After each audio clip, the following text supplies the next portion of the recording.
Mga tol, tanong lang muli, naniniwala ba kayo na kapag ka Duterte at mga supporters ay basura ang pag-uugali? Kung kayo po'y naniniwala, mag-comment po kayo ng 1.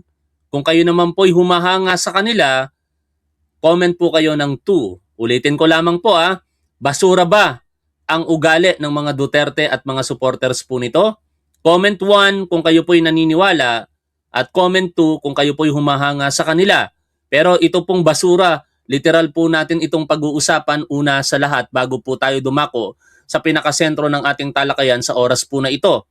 Kasi nangyari po ngayon dito po sa sa Davao City, mababanggit ko Batangas, sa Davao City, yung opisina po ng DENR, tinambakan po ng basura. Hindi natin alam kung ito po ba'y utos nitong si Mayor Baste Duterte, pero malamang sa malamang, ito ay kanyang pinahintulutan. Bakit po? Dito po sa shared post nitong Calois Levy ng Cavite, basura o basta basura, ugaling basura. No? Ipakita ko muna sa inyo yung mga basura po sa harapan po ng DENR diyan po sa Davao City. At ito nga po yung sinasabi ng nag-post. This is what happened. Nagkaroon ng insidente sa isang landfill sa Davao City dahil sa kapabayaan. May namatay. Again, may namatay. Normal na ang gagawin ng DNR ay pansamantala itong ipasara para isaayos at itama ang mga mali sa nasabing landfill. Ang ginawa ni Baste di umano ayon sa post po na ito, ipinatambak ang mga basura sa harap ng opisina ng DENR. Sa tingin nyo, tama ba ang ginawa ni Baste? Mga tol, tama ba ito? Comment po kayo ng 1 kung kayo po'y nagdi-disagree sa ginawa po na ito ni Baste Duterte. Mag-comment po kayo ng 2 kung sa tingin nyo tama itong ginawa ni Baste Duterte. Pero maliwanag naman pong mali-mali po ito kung totoo po itong alegasyon o akusasyon laban po sa kanya. No? Kaya po natin sinasabi, basta Duterte talaga at mga supporters, basura ang ugali.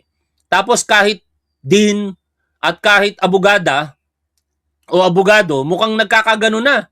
Biruin ninyo, itong isang din, no, na si Ralph Sarmiento, okay naman yung kanyang argumento. Pinanood ko yung kanyang argumento, basically pumapanig siya kay Alan Peter Cayetano and nothing wrong sa arguments niya. Paniniwala niya yun at legal na opinion niya eh. Pero yung magbabanat siya ng ganito, nakakasuka para sa isang din.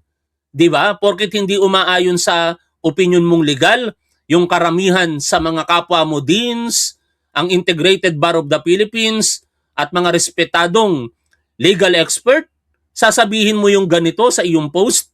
Biruin ninyo, sabi nitong Dean Ralph Sarmiento na ugaling DDS pala, in law school, we studied jurisdiction, evidence, constitutional law. Nobody prepared us for advanced maleta law. Anak ng teting na yan, anong klaseng argumento ito, Dean Ralph Sarmiento? Dapat pinanindigan mo na lamang yung argumento mo na nakabase sa paniniwala mo sa batas. Bakit ka magbabanggit dito ng maleta law? Ibig bang sabihin, yung Integrated Bar of the Philippines, nag-aral ng maleta law? Yung mga deans na higit na mas marami kaysa ikaw lamang na nag-iisa ngayon, nagmaleta law din? O, di ba, mga tol? Yan ang mahirap sa mga ganitong uri ng supporter ng mga Duterte. Kahit mga profesional, nagiging baluktot ang utak. No? Oo, tahasan kong sasabihin yan. Baluktot ang utak nitong Dean Ralph Sarmiento po na ito dahil po pinost niya yung ganitong uri. Ewan ko kung nagpapatawa ba ito. Ang corny naman. Nobody prepared us for advanced maleta law. Porket hindi sumasang-ayon sa iyo ang opinion ng mas maraming legal expert, sasabihin mo merong maleta law? Oh. Tapos meron pang isang abogado pero nagpapakilalang abogada. Hindi, LGBT kasi ito no? Pinalalabas niya, nakitang-kita daw po ang politika sa mga kasong kinakaharap ng mga sangkot sa flood control project anomalies. Inihalimbawa niya pa yung pagbibigay daw po ng special treatment dito po kay Bunuan. Sabi nitong Regal Oliva po na ito na isang abogado, Bunuan transferred to a private hospital. While Jinggoy remains in Quezon City Jail, Both need medical attention. See the difference? Tapos sasabihin walang politika dito? Ika nga ng di maloloko, tell that to the Marines. Anak ng teteng naman na yan, nag-iisip ba ng tama itong abogado na ito? Kaya binara po siya nitong isang Danny Capili. Sabi po dito nitong si Danny Capili, I have news for you, Attorney Oliva. Did you know that the medical conditions of Bonoan and Jinggoy ay magkaiba? Bonoan's condition has been described as potentially nakakamatay, life-threatening, because of persistently elevated blood pressure, a condition that can lead to serious complications if not properly managed. Jinggoy, on the other hand, is reportedly dealing with a nagdampot ng sabon. Ay, hindi. Wala po sa binabasa ko po yon. Kasi pagka nagdadampot ka ng sabon, either yuyuko ka o kaya luluhod ka, di ba? Wala po sa binabasa ko yon, ha. Baka sabihin nyo, binasa ko. Hindi, naisip ko lang magpatawa. Ulitin ko po yung binabasa ko. Is reportedly dealing with a knee-related medical issue, which is a different type of health concern altogether. The important point is that not all medical conditions carry the same degree of urgency, severity, or risk. Each case should be evaluated on its own medical merits rather than treated as if they are identical. Saka idagdag natin mga tol, alam niyo dapat kinokontempt itong si Regal Olive, no? Bakit niya sasabihin na yung desisyon ng Sandigan Bayan na payagang ma-hospital arrest itong si Manuel Bunoan ay parte ng politika? Hindi mo ba nire-respeto ang korte, Regal Oliva, na turingang abogado ka, magko-conclude ka na politically pinapaboran itong si Manuel Bunoan? Hindi naman ang ehekutibo ang nagsabi na i-hospital arrest siya. Ang nag-utos, pumayag para i-hospital arrest base sa pleading ng kampo ni Bunoan ay ang Sandigan Bayan. Ikaw, Attorney Regal Oliva, ay officer ng korte, being a lawyer. Tapos ganito yung magiging komento mo? Napaka-unlawyer. Ano? Para kang hindi abogado. No, sa mga sinasabi mo na yan. Anyway, punta tayo dito. No? Kasi nagulat ako, mga tol. Si Secretary Larry Gadon, nakatanggap pala ng mali-maleta? Oo, walang biro, mga tol. Ito, nakikita nyo, hindi po ito AI. Baka magulat kayo. Nakatanggap ng mali-maleta itong si Secretary Larry Gadon. And worse, mga tol, may laman yung maleta. Panoorin po ninyo ito, mga tol. Panoorin ninyo. Nakatanggap ng mali-maleta. May nagpadala sa akin ng maleta. Marines daw. Tingnan natin. Oh! Maleta din yan naman. Maleta pa rin? Buksan natin ulit. Maleta ulit. Puro maleta. Grabe. Mali-maleta na tanggap ng Secretary Larry Gadon. 3 maleta yan, mga tol. Pero magugulat kayo sa laman ng maleta. Tingnan natin to. Laman ito. Mary Grace.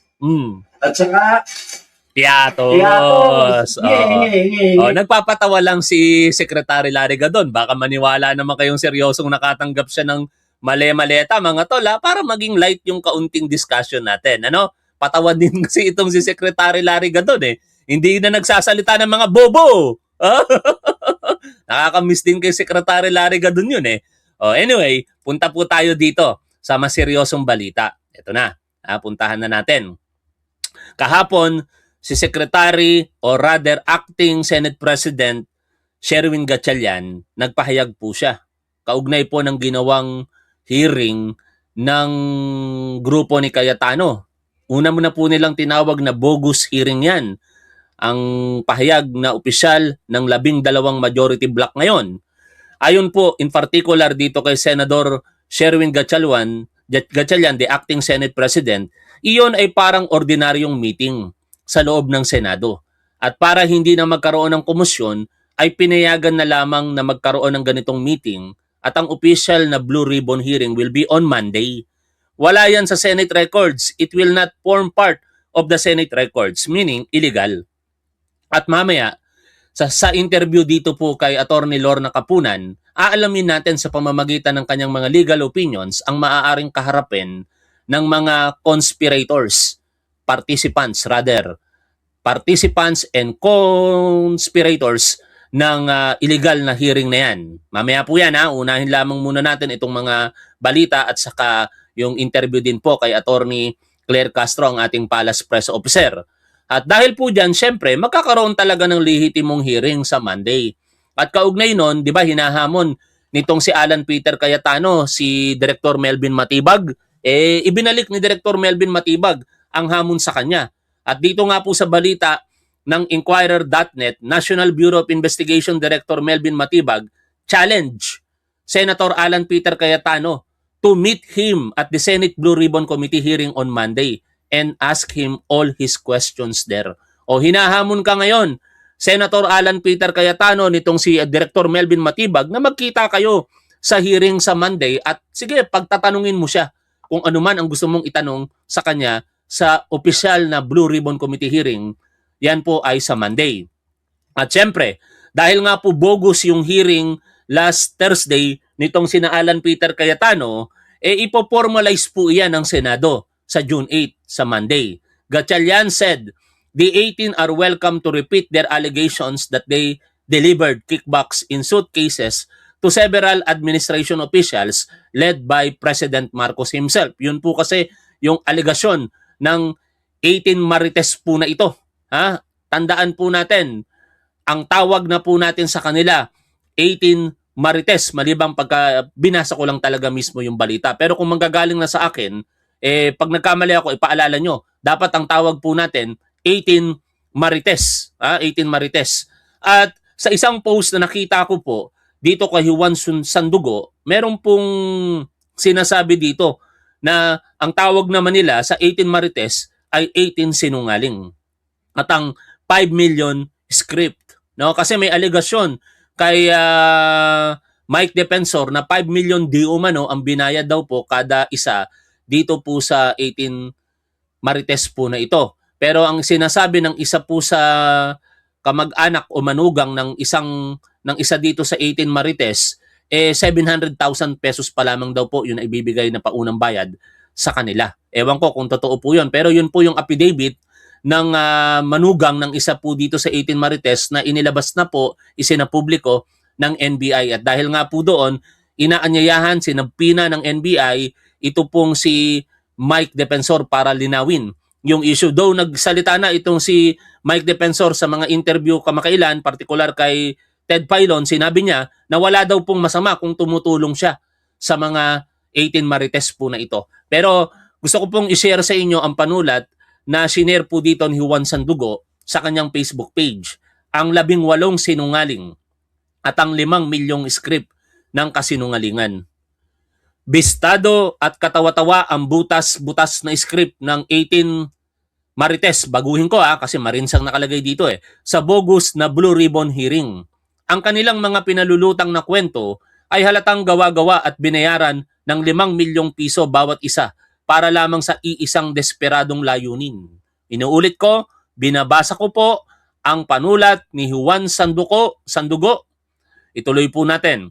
Ang magasik ng kaguluhan, lito at diversionary tactics upang sabotahehin at guluhin ang paparating na impeachment trial laban kay Vice President Sara Duterte. Una, falsus uno, falsus in omnibus. Ang isang testigo na nagsisinungaling sa isang detalye ay hindi mapagkakatiwalaan sa buong testimonya niya. Falsus in uno, falsus in omnibus. Sa kaso ng 18 Marites na ito, hindi lang simpleng pagkakamali ang mayroon sila. Ang hawak nila ay tahasang piksyon, isang sablay na script na may presyong 5 milyong piso bawat ulo para magbenta ng kasinungalingan sa harap ng Senado. Paano tatayo sa anumang korte o legal na pagdinig ang mga testimonya na lumalabag sa batas ng kalikasan, sa kalendaryo ng teknolohiya at sa mismong mga pisikal na ebidensya? Pagdating sa pisikal na ebidensya, meron pong analysis si Senator Ping Lacson eh. Yan oh. Logistical nightmare ayon po dito sa balita ng Inquirer.net. Senator Panfilo Lacson questioned the logistics behind the 805 billion pesos flood control kickback allegations by 18 alleged former Marines, or dapat tawagin nating 18 Marites. The 18 Marites who claimed they delivered flood control kickbacks to several politicians appeared at a Senate inquiry led by the Cayetano Block on Thursday amid allegations that each received 5 million pesos in exchange for their testimony. Biruin ninyo mga tol, yung halagang binabanggit po nila ay 805 metric tons of cash. If 1 million weighs about 1 kilogram. Ha? 13,416 large suitcases if each carried 60 million pesos. Eh may sinasabi pa sila, meron daw pong medium, may small. O, di mas maraming suitcases po yun. And 5.5 years to process and deliver at 500 million pesos per day, 24/7. Di ba? This is logistically impossible. Ito po yung sinasabi ni Juan Sandugo dito. Ikalawa, mga butas at sablay sa testimonya. Narito ang ilan lamang sa mga listahan ng mga butas, sablay at fake news sa script ng 18 Marites na lumabas sa pagdinig. Base na rin sa mga opisyal na resibo at laganap na bulgarang ebidensya sa social media. Una, ang misteryo ng time travel ng iPhone 16e. Ang sablay sa script, inakusahan ng grupo si dating PNP General Nicolas Torre III na inalukan daw sila ng suhol na iPhone 16e, 128 GB, noong taong 2024 para manahimik. Ang butas, imposible itong mangyari dahil ang iPhone 16e ay opisyal na inilabas ng Apple noong 2025 lamang. Paano sila makakatanggap ng suhol na gadget noong 2024 kung hindi pa ito naiimbento o nagagawa sa merkado? Nabuko ang kanilang script na isinulat lang kamakailan nang hindi muna tinitingnan ang kalendaryo. Ikalawa, ang hapon at gabi na litrato kay Sandro Marcos sa Ilocos. Ang sablay sa script, sa kanilang testimonya, sinabi ng mga testigo na dumating sila sa Ilocos ng gabi at madilim na at umalis din sila doon ng madaling araw matapos i-deliver ang pera kay Representative Sandro Marcos. Ang butas, bilang patunay ng kanilang pagpunta, nagpakita ang grupo ng litrato. Ang laking sablay, ang mismong litratong ipinakita nila ay kuha sa maliwanag na hapon. Kung gabi sila dumating at madaling araw umalis, paano sila nagkaroon ng litrato sa tirik na araw? Nahuli silang gumamit lang ng lumang pampublikong larawan sa internet. Ikatlo, ang multong executive assistant ni Tito Soto. Ang sablay sa script, sinabi ng saksing si Bernard Tube na nagatid sila ng maleta ng cash sa gusali ni Senator Tito Soto III sa Baclaran sa pamamagitan ng kanyang executive assistant na nagngangalang Mark. Ang butas, resibo ng pamilya Soto. Ang tinutukoy nilang executive assistants na si Mark ay matagal nang pumanaw noong taong 2015 pa. Paano nakatanggap ng bilyong-bilyong suhol ang isang tao na mahigit ng isang dekada ng patay? Halatang pinili lang nilang ituro ang isang yumao para wala nang makapagsalita at mapagbulaan sa kanilang kasinungalingan. Ikaapat, ang recycle at peking petsa sa mga litrato. Soto, Lacson at PBBM. Ang sablay kina Soto at Lacson, nagpakita sila ng larawan ni Tito Soto at Ping Lacson na sumasakay sa chopper ni Saldico at iginiit na kuha ito noong 2025 habang nagpapakasasa sa flood control kickbacks. Ang totoo, ang larawang iyon ay mula pa sa 2022 national elections campaign kung saan magkatandem ang dalawa. Ang sablay kay PBBM, nagpresenta rin sila ng litrato kasama si Pangulong Bongbong Marcos na di umano'y ebidensya ng abutan ng pera noong 2023. Fact check. Ang larawan ay kinuha noong 2022 campaign period sa isang pampublikong sorties kung saan kahit sino ay pwedeng makipag-photo op. Walang maleta, walang korupsyon, puro recycled photos. Ikalima, ang imposibleng delivery kay Leila de Lima sa loob ng piitan. Ang sablay sa script, ipinasok din sa kwento si dating Senadora Leila de Lima na madalas daw nilang makitang pumupunta sa opisina ni Saldico at umalis na may bitbit na mga paper bag ng pera. Ang butas, sa panahong sinasabi ng mga testigo na nakikita nilang palakad-lakad si de Lima, siya ay mahigpit na nakakulong sa PNP Detention Center sa Camp Crame at walang pribilehiyong lumabas. Mismong ang kanilang abogado na si Atty. Levy Balicod ay napilitang umamin sa media na nagkamali lang at nalito. Sila sa pagsama sa pangalan ni de Lima sa affidavit matapos silang sampahan ng cyber libel. Ika-6, ang imposibleng 60 million pesos over-the-counter money changer split. Ang sablay sa script, sabi ng mga ex-Marines, nagpapalit daw sila ng 60 million pesos na cash sa isang ordinaryong money changer ng minsanan. Bakit imposible sa batas? Sa ilalim ng napakahigpit na batas ng anti-money laundering ng Pilipinas or AMLA, ang anumang transaksyon na lampas sa 500,000 pesos ay otomatikong covered transaction na kailangang i-report sa gobyerno.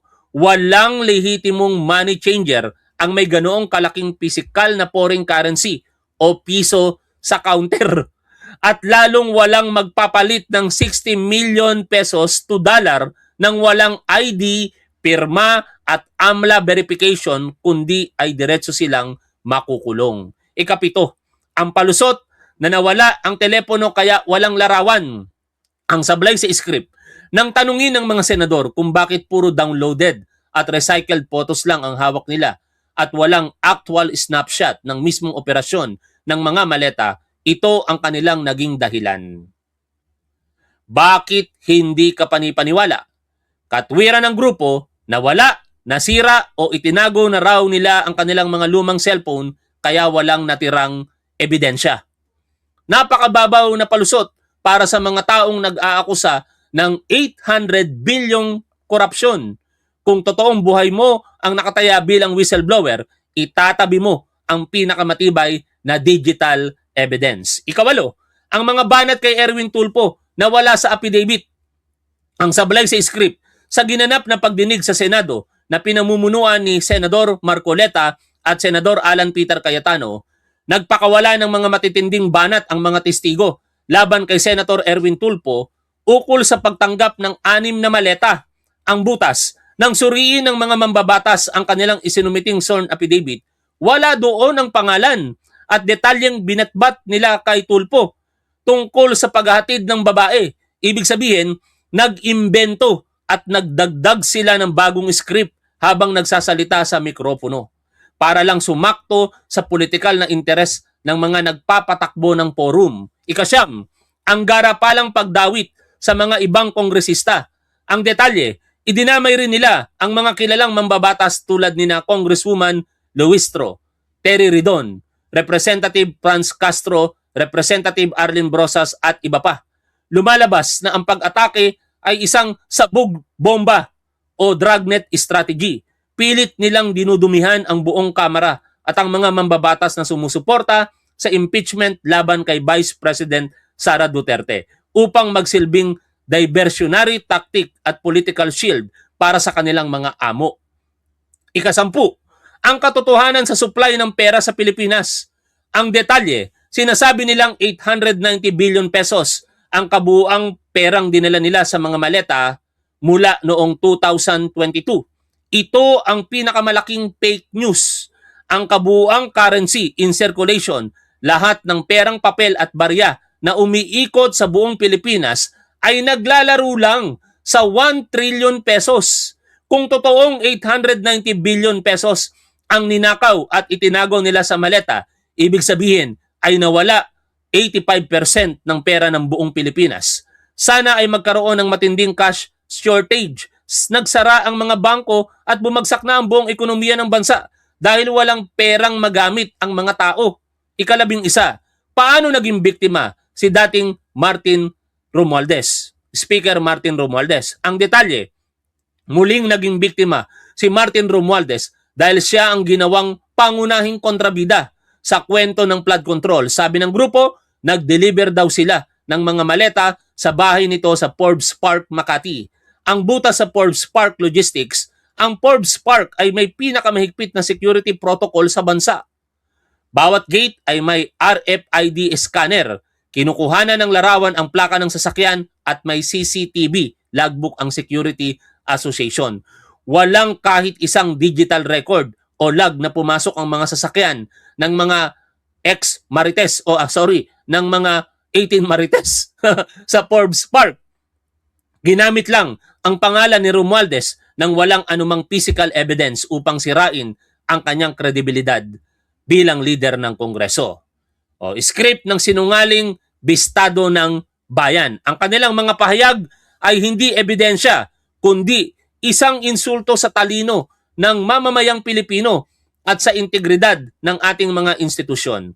Malinaw ang motibo, gumawa ng ingay, magasik ng maling impormasyon at idawit ang mga inosenteng leader tulad ni dating Speaker Martin Romualdez upang magsilbing political shield at ilihis ang atensyon ng publiko mula sa mabigat na pananagutan ng kanilang amo sa impeachment trial. Ito ay hindi gawaing whistleblower. Ito ay isang bayad na sabutahe. Binasa ko lamang po sa inyo yung panulat ni Juan Sandugo. At ngayon, pumunta po tayo dito po sa mga naging pahayag ng former Senate President. Sila po ay sumasang-ayon sa isang layunin na maging maayos ang Senado. At nakikiusap sila sa lahat ng mga senador, including yung dalawa dyan kasi present senators po sila, na magkaisa na.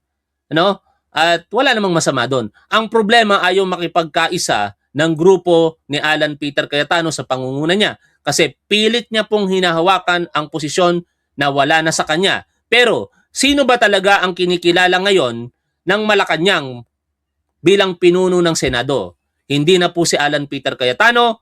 Ang kinikilala po ngayon ng Malacanang ay walang iba kung hindi ang acting Senate President, si Senator Sherwin Gatchalian. Pakinggan po natin ang interview dito kay Attorney Claire Castro. Pinagsabihan ng Malacanang ang mga senador na ayusin ang mga sarili o get your acts together para maipagpatuloy ang trabaho. Ito ay sa harap na patuloy na bangayan ng mayorya at minorya sa Senado. Alamin nga natin ang pulso ng Malacanang sa issue ng Senado at iba pang mga issue dito sa bayan.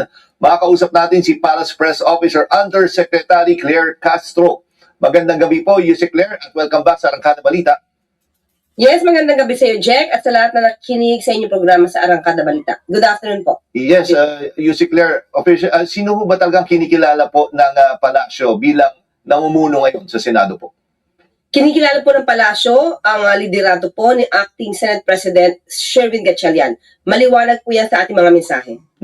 Ito po, may mga binitiwan po na salita si Senator Alan Peter Cayetano na yung mga ilang miyembro daw po ng bagong mayorya, lalo na yung solid block, your SB11 na tinatawag, ay nagtungo daw sa Malacanang bago ang pagbabago ng mga officials or liderato sa Senado. Ano po ang reaksyon niyo dito? Makailang ulitin po natin sinagot ito. Wala po tayong impormasyong nasasagap na ganyan. So, malamang ay kanya lamang yung naratibo. Pero yun, si Claire, bukod doon sa nagsalita na nung nakarang araw ang ating Pangulo, tungkol dito sa nangyayari nga ang sinasabi natin ng power struggle sa Senado, ngayon, currently, ano yung reaction po niya, latest po? Nakausap niyo ba siya tungkol dito? Opo, sinabi niya nga po, di ba, sa media mismo, sinabi ng Pangulo, na get back to work. Siyempre po naaalala na rin po ang Pangulo dahil marami po mga bills na napepending. Marami po dapat na maayos. Unang-una po ang isa sa mga gustong maipasasana ng Pangulo na batas ay yung anti-political dynasty bill. Sa ating pagkakaalam sa House of Representatives ay halos patapos na sila. So, ang version na lamang po ng Senado ang ating malaman at para po ma-actionan po ng Pangulo to dahil isa po ito sa priority bills ng Pangulo. Gusto po talaga niya itong anti-dynasty, anti-political dynasty bill. At ito nga po, gaano kalaki epekto sa pambansang ekonomiya nga nito sa nangyayari dyan sa Senado? Tsaka totoo po ba na naging isa ito sa naging problema? Bakit yung naging failed bid natin sa UN Security Council? Isa ito. Isa ito, hindi ko sinasabing ito lang. Isa ito sa maaaring naging dahilan dahil syempre kung ang nagiging impresyon ng ibang mga bansa ay negatibo dahil sa nakikita nilang ingay, lalo-lalo na mga public servants na matataas na posisyon, ay hindi man lang magkaroon ng kooperasyon, hindi nagiging maganda ito sa paningin ng ibang mga bansa, no? At pero sa ating pagkakaalam ay meron pa yatang ibang malalim na dahilan. Yan po ay ayon kay Secretary Tez Lazaro. And UC Claire, sakali ho ba ay yun nga, may plano ho bang mag-request ng special session sa Senado ang Pangulo? At kung sakali, kanino niya ito i-address? Kasi dalawa nga yung nagkiklaim po na leadership. Kung anumang official na request na manggagaling po kay kay Acting Senate President Sherwin Gatchalian, yan po ang tatanggapin ng palasyo. Malinaw yan mga tol ha. Ang kinikilala ng Malacanang ay si Acting Senate President Win Gatchalian, no? Kung hihingi ng tulong ito sa usaping legal, syempre, at kakayahan naman ng ehekutibo, tutulungan ito pong Senado sa pamumuno ni Senador Win Gatchalian. Pero malabo na pong kilalanin pa ang pamumuno nitong si Alan Peter Cayetano. At darating kaya tayo sa point, UC Claire, na baka para although alam ko naman na as much as possible gusto talaga naman ang kanya i-hands off nga dito sa nangyayaring problema sa Senado, ay ipapatawag niya itong dalawang, yung current leader at yung dating Senate President para siguro magkaroon na ng kaayusan. Isa ho ba yan sa kinoconsider? Sa ngayon, hindi ko masasabi. Ayokong pangunahan ng Pangulo dahil mahirap din po magkaroon ng ganitong suggestion dahil iba po ang mga naratibo ni Senator Alan Cayetano. Tama, mahirap pagkatiwalaan itong si Alan Peter Cayetano mga tol. Mamaya, mamagitan dyan si Pangulong Bongbong Marcos tapos palalabasin pa ni Alan Peter Cayetano, kinakampihan si Sherwin Gatchalian, di ba? Kaya tama lamang yan na ayusin na lamang ng mga senador yung problema nila sa loob ng kanilang institusyon na pinaglilingkuran. Cayetano, bawat salita, bawat konting kilos ng Pangulo, binibigyan niya ng ibang interpretasyon.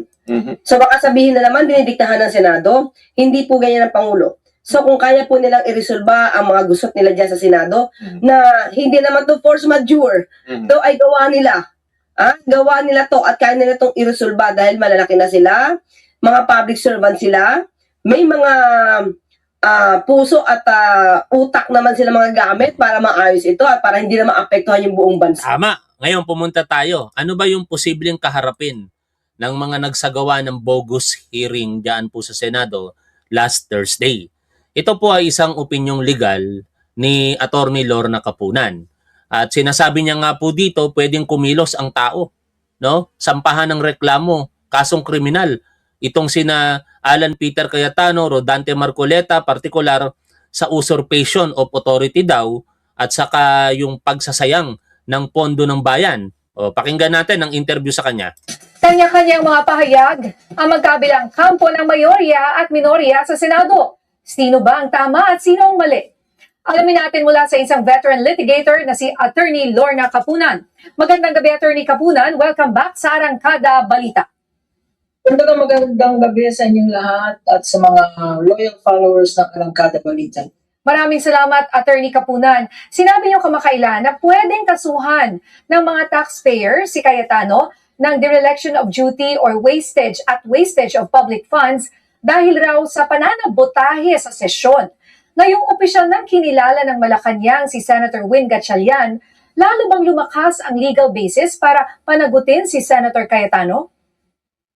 Actually, klarong-klaro, no, ginawa nila lalo na kahapon nung nag-convene ang tinatawag na Blue Ribbon Committee. Wala namang Senate staff, walang secretary, walang records, no? At talagang wastage yan ng public resource. Because alam naman natin, sa Monday, Oy, meron palang nag-send ng star sa atin sa Facebook. Nako, pasensya na, hindi ko nakikita.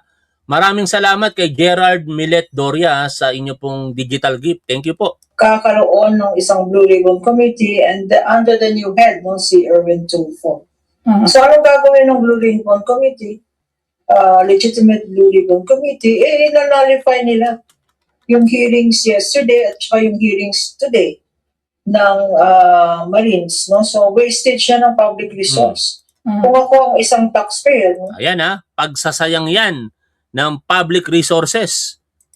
I am a taxpayer, pwede na tayo may legal capacity to sue kasi hindi ka pwedeng dumiretso sa Supreme Court. Baka pwede nyo naman pangunahan, Atty. Lorna Kapunan, total kayo na nagsasuggest. Sampahan nyo na ng kaso, total abogado po kayo kasi kinakailangan talaga mga tol ng legal na opinion dyan, legal actions, at mahirap gawin yan ng isang ordinaryong tao. Yung sinampangang petisyon ng teacher sa Korte Suprema, although tama naman po yun, pero mas malakas sana kung ang nagsasampa ng reklamo isang lehitimong abogado. No? Kung wala kang capacity to sue or legal standing to sue, tinatawag ngayon, personality to sue. Itong nabalitaan natin, 25 million a day ang Grabe. operational cost ng Senate. Sayang yon on the days of suspension na hindi naman legally suspended, no? Nag-boycott ang then majority, talagang pwedeng iakyat yan sa Supreme Court. Mhm. At nag-conduct pa rin ng hearing si Senator Pia Cayetano nga po kahapon kasama si Senator Marcoleta, habang si Senator Erwin Tulfo naman ay may hiwalay na hearing sa Lunes. Attorney, may tuturing ba na illegal o walang Yan na. visa ang binitawang testimonya? Bago natin pakinggan yan, mga tol, banggitin ko lang din muna, for the sake of fairness, yung sinabi ni Atty. Tamase, ang isa sa abogado na nagtuturo diyan po sa University of the Philippines. Kasi sa kanyang opinyong ibinigay, wala daw pong magiging pananagutan. Ito pong mga senador, in particular, sina Rodante Marcoleta, Alan Peter Cayetano at iba pang senador, dahil ginawa daw po nila yon sa loob ng Senado at sila po ay nagtrabaho bilang senador. Pero ang arguments naman ni dating Senador Antonio Trillanes, meron.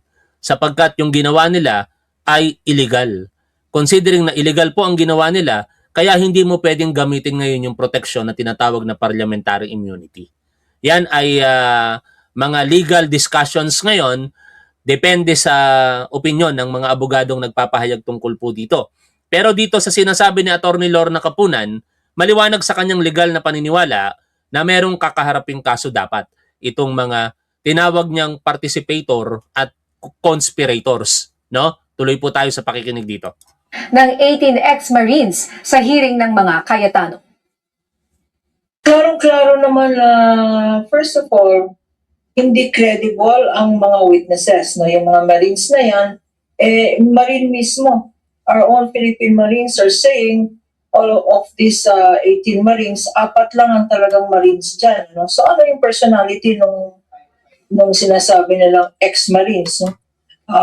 Parang nangyari circus.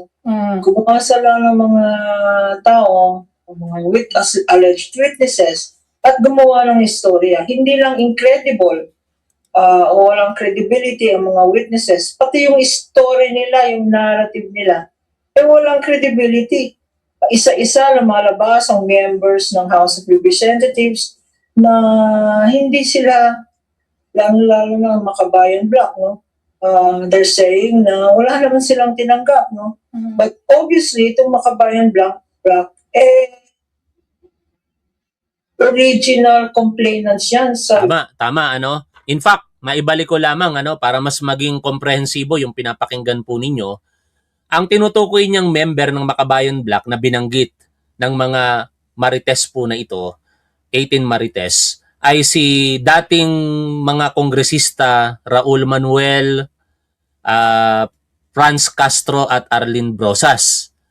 To be more specific, during the budget deliberation sa plenaryo noong 2023, nagtanong ito pong dalawa, si Franz Castro at in particular, ang nakatindig noon sa mikropono ay si Arlene Brosas.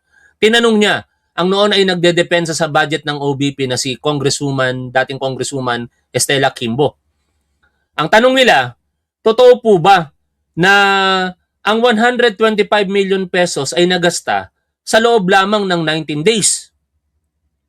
Sumagot po itong si Estela Quimbo at ikinorek niya. At nagulat po ang lahat sa sagot ni Estela Quimbo sapagkat sabi ni Estela Quimbo, hindi po 19 days nagasta ang 125 million pesos. Bagkus nagasta ito sa loob ng 11 days. At doon na nagsimula ang lahat. Nagkaroon ng maingay na panawagan sa Kamara sa pangunguna ng Makabayan Bloc at syempre ng iba pang mga kongresista sa pamamagitan ng isinagawa nilang hearing sa budget, sa OBP at sa Department of Education hanggang sa lumitaw na nga po yung mga issue ng confidential funds, particular yung 612.5 million pesos confidential funds ng OBP at ng Department of Education sa pamumuno noon nitong si Sara Duterte bilang kalihim. At hanggang sa mauwi nga po ito sa impeachment ni Sara Duterte last 2025 na nakakuha po ng 215 signatures mula po sa mga kongresista. Kaya basically mga tol, ang pinupunto dito ni Attorney Lorna Capunan, tina-target ng 18 Marites po na ito yung mga kongresista in particular na naging sanhi, no? Naging faktor kung bakit na-impeach sa kauna-unahang pagkakataon itong si Vice President Sara Duterte, including yung mga kongresista like Ace Barbers, Dan Fernandez, Benji Abante, no? At iba pa na nagsasagawa po ng Quadcom hearing. Lahat po yon ay dinamay nila na nabigyan ng maleta. Baka kung nabubuhay nga po si Congressman Romeo Acop, idinamay pa nila yon na nabigyan ng maleta. Pero syempre, pumanaw na, kaya hindi na po nila isinama sa kanilang Marites.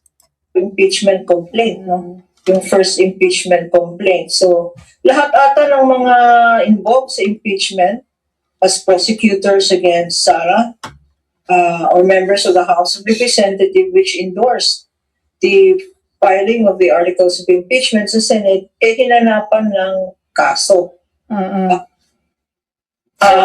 At saka telling na yung mga affidavits nila ngayon o sinabi nila ngayon, wala naman sa affidavit, walang sworn statement. No? Sinabi nga ni Attorney Baligot, bago daw yung mga... Yan yung binanggit natin kanina sa binasa po natin na panulat ni Juan Sandugo, mga tol. Ha? Yung pinapaalala dito ni Attorney Lorna Capunan, katulad nung pagdadawit nila kay Senator Erwin Tulfo, wala na po yun doon sa affidavit. discoveries nila bago yung sinasabi nila at mag-execute daw sila ng affidavit. So anong validity?